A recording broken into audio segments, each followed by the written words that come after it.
കേരളത്തിലെ ഈ 40 ഡിഗ്രി സമ്മറിൽ കുട്ടികൾ ധാരാളമായി വെള്ളം കുടിച്ചുകൊണ്ട് മാത്രമായോ? അതുകൊണ്ട് മാത്രം അവർ ഹൈഡ്രേറ്റഡ് ആയി നിൽക്കുമോ? നമുക്ക് നോക്കാം.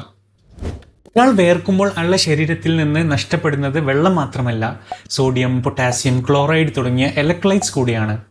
നമ്മുടെ ശരീരത്തിലെ ഓരോ കോശങ്ങളിലെയും പമ്പുകൾ വർക്ക് ചെയ്യാനുള്ള ഇലക്ട്രിസിറ്റി പോലെയാണ് ഈ ഇലക്ട്രോലൈറ്റ്സ്.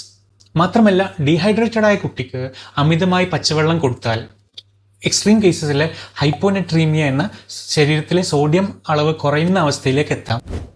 കുട്ടിക്ക് അമിതമായ ക്ഷീണം, തളർച്ച, ദേഷ്യം, വാശി, തലകറക്കം, പേശീവലിവ് തുടങ്ങിയവയൊക്കെ വെറും ചൂട് കൊണ്ട് മാത്രമാവില്ല, ശരീരത്തിലെ ഇലക്ട്രോലൈറ്റ്സ് ഇംബാലൻസ് കൊണ്ടാവാം. അതുകൊണ്ട് തന്നെ കുട്ടികൾക്ക് വെള്ളം കൊടുക്കുമ്പോൾ ഇലക്ട്രോലൈറ്റ്സ് അടങ്ങിയ ORS പോലുള്ള പാനീയങ്ങൾ വേണം കൊടുക്കാൻ. ഇത് കേട്ട ഉടനെ ORS വാങ്ങാൻ വേണ്ടി ഓടണ്ട. നമ്മുടെ അടുക്കളയിൽ തന്നെ ഇലക്ട്രോലൈറ്റ്സ് അടങ്ങിയ ധാരാളം പാനീയങ്ങളുണ്ട്. ഉപ്പിട്ട കഞ്ഞിവെള്ളം. കഞ്ഞിവെള്ളത്തിലെ അന്നജം എനർജി സോഴ്സായി വർക്ക് ചെയ്യുന്നു. അതേപോലെ ഉപ്പ് ഇലക്ട്രോലൈറ്റ്സിൻ്റെ സോഴ്സുമാണ്. കരിക്കും വെള്ളം പൊട്ടാസ്യം നിറഞ്ഞതാണ്. സംഭാരം അല്ലെങ്കിൽ മോരും വെള്ളം പ്രോബയോട്ടിക് റിച്ച് ആണ്.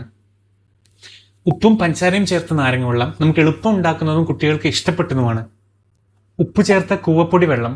കൂവപ്പൊടി ഈസിലി ഡൈജസ്റ്റബിൾ ആയിട്ടുള്ള ഒരു സ്റ്റാർച്ചാണ്. അതോടൊപ്പം ഉപ്പ് ഇലക്ട്രോലൈറ്റ്സും നൽകുന്നു. ഓർക്കുക, ഈ സമ്മറിൽ 11 മണി മുതൽ 3 മണി വരെ സമയത്ത് കുട്ടികളെ വെയിലത്ത് കളിക്കാൻ വിടരുത്. അവരുടെ മൂത്രത്തിൻ്റെ അളവ് ശ്രദ്ധിക്കണം.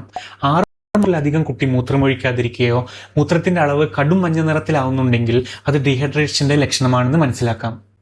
ഈ ഇൻഫർമേഷൻ നിങ്ങൾക്ക് യൂസ്ഫുൾ ആയി തോന്നിയിട്ടുണ്ടെങ്കിൽ നിങ്ങളെ പ്രിയപ്പെട്ടവരുമായി ഷെയർ ചെയ്യാം. ഇതുപോലുള്ള ചൈൽഡ് ഹെൽത്ത് ഇൻഫോർമേഷന് വേണ്ടി ഈ പേജ് ഫോളോ ചെയ്യാം.